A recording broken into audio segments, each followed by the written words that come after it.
আসসালামু আলাইকুম আরহামতুল্লাহি ওবারাকাতুহু। আমি doctor Saidur Rahman Sayeed, ECG study and solve and treatment of the heart disease এই গ্রুপের অ্যাডমিন অ্যান্ড ফাউন্ডার।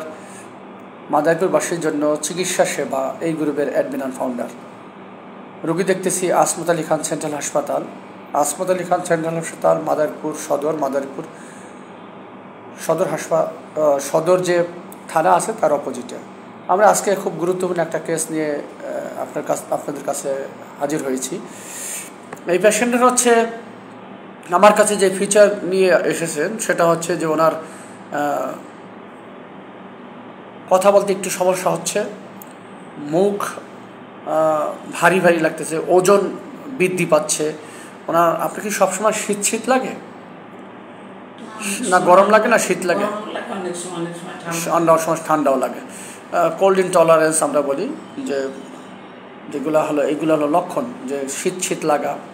তারপর হচ্ছে অনেক সময় যেহেতু মহিলাদের তাদের মেনস্ট্রাল সার্কেল অনেক সময় ইরেগুলার হয়ে যাওয়া, তারপরে অনেক সময় বুক ধরপর করা, প্যালপিটেশন যেটা আমরা বলি, এই ফিচার থাকে। অনেক সময় ঠান্ডা লাগেই থাকে, বা গায়ে জ্বর থাকে, জ্বর থার্মোমিটার দিলে মাপলে পাওয়া যায় না। এই সিমটম দেখা দিলেই অবশ্যই রুগীর ইভ্যালুয়েশন করা উচিত ওনার হরমোন। অথচ এই রুগী দেখেন অনেক জায়গায় দেখাইছে, ডাক্তার কিন্তু দেখাইছে। রুগী গরিব মানুষ, অসহায় মানুষ, সে ভালো কোনো ডাক্তার দেখাইতে পারে নাই। রুগীর হচ্ছে ইসিজিতে আমরা করলাম, ইসিজিতে করেই আমরা যেই ফিচার পেলাম সেটা হলো লো ভোল্টেজ ইসিজি রয়েছে। এই ইসিজিতে লো ভোল্টেজ ইসিজি রয়েছে। এখানে আমার ক্যালিব্রেশন 10 দিয়েই করা, কিন্তু পেশেন্টের লো ভোল্টেজ ইসিজি। কেন বললাম? আমরা বিশেষ করে V5 V6-এ এখানে আরের উচ্চতাটা বা কিউএস কমপ্লিট উচ্চতা 10-এর কম আছে। আর এখানে লিমলিটগুলোতে উচ্চতা 5-এর কম রয়েছে, অধিকাংশই 5-এর কম রয়েছে।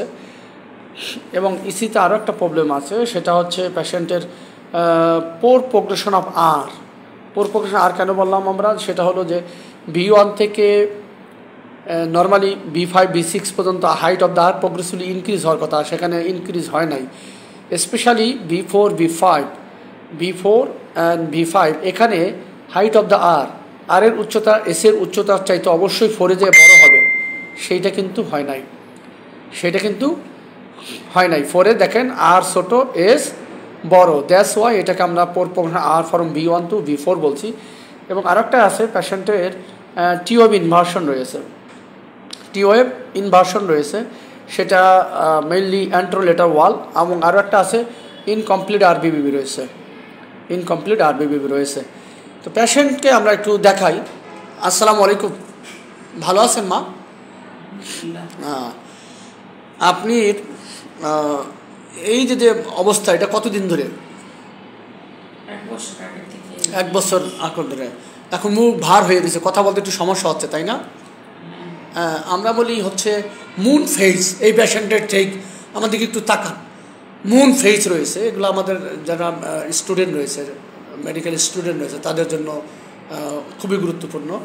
এই পেশেন্টের মুন ফেজ রয়েছে। এবং এই পেশেন্টের এখানে যদি আমরা দেখি, ওনার TSH লেভেলটা একটু দেখেন, দয়া করে সকলে একটু দেখেন। TSH লেভেল অনেক হাই, অনেক।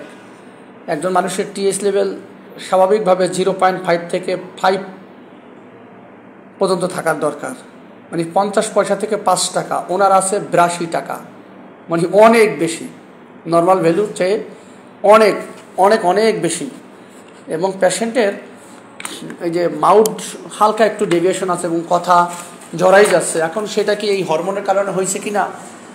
ওনাকে অনেক আগে একটা টেস্টও দিয়েছিল, উনি BSMO-তে দেখাইছিল, তখন মাথার MRI দিয়েছিল। সেই MRI-টা করার হয় নাই। ওনার এক্সারশনাল ব্রেথলেসনেস রয়েছে, হাঁটলে হাঁপাই যায়, কাজ করলে অরণ হয়ে যায়। ওনার মাউথ হালকা ডেভিয়েশন রয়েছে। তো ওনার যে এই ফিচারগুলো আমরা দেখলাম, এই ফিচার হচ্ছে আমরা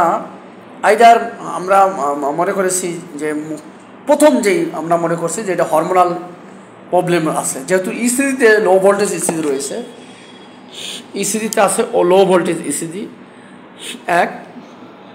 সাথে রয়েছে পেশেন্টের T wave inversion, 2 clinical feature moon face রয়েছে, ওয়েট গেইন হয়েছে, ওজন বাড়তেছে, ওজন অনেক বেশি। ওনার ওজন থাকার দরকার ছিল, উনি 5 ফিট উচ্চতা, কিন্তু ওনার উচ্চতা রয়েছে 71, মানে ওনার ওয়েট রয়েছে 71.70 কেজি। তার মানে ওনার থাকা উচিত সর্বোচ্চ হলে 50 থেকে 55 কেজি, সর্বোচ্চ হইলে 50 থেকে 55 কেজি, সেখানে রয়েছে 71 কেজি। তো কত বেশি ওজন রয়েছে, প্রায় 15 থেকে 20 কেজি ওজন ওনার বেশি। এই যে ওজনটা বেড়ে গেছে সেটা বলতেছে কি কিছুদিনের ভিতরেই বাড়ছে, কয়েক মাস হবে মা? আগে ছিল কত? 66 কেজি, 66 কেজি, এখন 71 হয়ে গেছে। তো এই যে ওজনটা হঠাৎ করে কয়েক কেজি বেড়ে গেছে, তা এইটা কিন্তু যে ওয়েট গেইন যদি কোনো পেশেন্ট আমরা পাই, হঠাৎ করে ওজন বেড়ে যায়, তাহলে এইটা অন্যতম ফিচার হিসেবে নিতে হবে। পেশেন্টের যদিও ওই যে ইরেগুলার নাই, কিন্তু পেশেন্টের আছে, সেটা হচ্ছে যে পাপি ফেস বা মুন ফেস, চাঁদের মতো গোলগাল মুখ, সেটা আছে। এবং পেশেন্টের টায়ার্ডনেস, খুব ক্লান্ত হয়ে যায়, বুক প্যালপিটেশন, বুক ধরফা করে, এই সাইন সিমটমগুলো রয়েছে। সুতরাং এটা অন্যতম ফিচার হচ্ছে আমরা যেটা বলছি হাইপোথাইরয়েডিজম। তো এটা হাইপোথাইরয়েডিজম, আর সাথে ওনার প্রিভিয়াস একটা হিস্ট্রি আছে। সেক্ষেত্রে যে মাথার যে এমআরআই দিয়েছিল বিএসএমও থেকে, ওটা করে দেখা যাবে যে হঠাৎ করে সে মনে হচ্ছে যে আমাকে ধাক্কা মারছে, পিছ থেকে কেউ একজন ধাক্কা মারছে, এরকম একটা বলছিলেন না যে এরকম একটা ধাক্কা মারছে, সে কারণে হতে পারে। আমরা তো মনে করতেছি যে মেবি এটা হরমোনাল প্রবলেমের কারণেই হয়েছে। তারপরেও আমরা ইভ্যালুয়েশনের জন্য ফিউচারে আমরা অবশ্যই একটা এমআরআই করবে, দেখবো যে আসলে ব্রেনের অন্য কোনো প্রবলেম আছে কি না। তো আশা করি এই ভিডিওটা যারা মেডিকেল স্টুডেন্ট রয়েছে তাদের জন্য অত্যন্ত গুরুত্বপূর্ণ ভূমিকা পালন করবে হাইপোথাইরয়েডিজম বা সিভিয়ার হাইপোথাইরয়েডিজম ডায়াগনোস করার জন্য। ধন্যবাদ সকলকে, ভালো লাগলে আমরা ভিডিওটি শেয়ার করি। আর যারা এরকম হরমোনের সমস্যা ভুগতেছেন তারা চাইলে আমার কাছে আসতে পারেন, আমার চেম্বারে আসতে পারেন। ইনশাআল্লাহ আপনার যদি হাইপারথাইরয়েডিজম অথবা হাইপোথাইরয়েডিজম থাকে, ইনশাআল্লাহ আপনাদের হরমোন লেভেল নর্মাল থাকবে। তো এই পেশেন্টের ইসিজি ফিচার রয়েছে, ক্লিনিক্যাল ফিচার রয়েছে, অন্যান্য ফিচার আছে। তো ইনশাআল্লাহ আশা করি এই রোগটা তো এর আগে কখনো কেউ ধরছে মা? আপনি যে হরমোনের সমস্যা আছে, কেউ কখনো এই রোগটা ডায়াগনোসিস করা হয় না। আলহামদুলিল্লাহ আমরা রোগটা ডায়াগনোস করে দিলাম। নর্মাল লেভেল 0.5 থেকে 5 পর্যন্ত থাকার কথা, সেখানে আছে 82, 82, অনেক বেশি। তো আশা করি ইনশাআল্লাহ ওনার চিকিৎসা দিলে এখন উনি ভালো হয়ে যাবে। তো ভালো লাগলে সবাই ভিডিওটি শেয়ার করি এবং আমার এই রোগীর জন্য দোয়া করি আল্লাহ সুবহানাহু ওয়া তাআলা তাকে পরিপূর্ণ সুস্থতা দান করেন। ভালো থাকবেন সবাই, আমার জন্য দোয়া করেন, মানুষের যাতে সঠিক রোগ ডায়াগনোস করে সঠিক চিকিৎসা দিতে পারি। আসসালামু আলাইকুম ওয়া রাহমাতুল্লাহি ওয়া বারাকাতুহু। আল্লাহ হাফেজ।